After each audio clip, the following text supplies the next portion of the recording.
പാനപാത്രത്തെ നമുക്ക് നൽകിയിരിക്കാൻ സ്തോത്രം ചെയ്യാം. സ്തോത്രം, സ്തോത്രം, സ്തോത്രം, സ്തോത്രം, സ്തോത്രം. ഹല്ലേലൂയ. മേശമേൽ അപ്പവും വീഞ്ഞും ശേഷിച്ചിരിക്കുന്നു. ഇനിയും ഈ മേശയിൽ, ഈ കൂട്ടായ്മയിൽ ഓഹരിക്കാരായി തീരുവാൻ അനേകരുണ്ട്. കർത്താവിൻ്റെ കൽപ്പനയാകുന്ന സ്തോത്രം, രക്ഷയും സ്നാനവും ഒക്കെ സ്വീകരിപ്പാൻ ഇനിയും ധാരാളം പേര് നമ്മളോട് കൂടെയുണ്ട്, നമ്മുടെ കൂട്ടത്തിലുണ്ട്.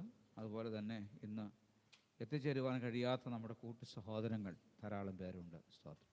അപ്പോൾ തന്നെ ദേശത്ത് അനേകർ കർത്താവിനെ അറിയുവാനും അറിഞ്ഞെങ്കിലും വേർപെടുവാൻ കഴിയാതെയൊക്കെ ആയിരിക്കുന്നവരുണ്ട്. കർത്താവിൻ്റെ വരവ് ഏറ്റവും അടുത്തിരിക്കുന്നു.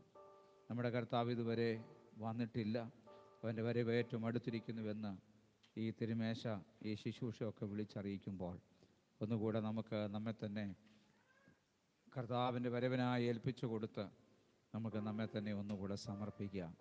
ഈ ശുശ്രൂഷയിൽ ഭാഗവാക്കാകുവാനുള്ള സാവകാശം നമ്മുടെ കർത്താവ് നമുക്ക് തന്നു.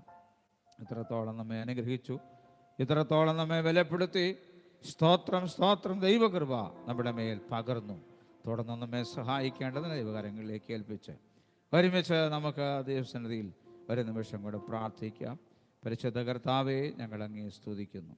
ഞങ്ങളുടെ മേശയിൽ ഭാഗവാക്കാകുവാനുള്ള സാവകാശം, ഒരവസരം കൂടെ ഞങ്ങൾക്ക് നൽകിയതോർത്ത് സ്തോത്രം. ശുശ്രൂഷിപ്പാൻ അവിടുന്ന് കൃപ നൽകിയല്ലോ. കർത്താവ് ഇതിൽ സമ്മതിപ്പാൻ ഞങ്ങളുടെ ജനത്തെ അവിടുന്ന് കരങ്ങളെടുത്തല്ലോ. സ്തോത്രം. കർത്താവിൻ്റെ വരവ് ഏറ്റവും അടുത്തിരിക്കുന്നുവെന്ന് കർത്താവേ സ്തോത്രം. ഈ തിരുമേശ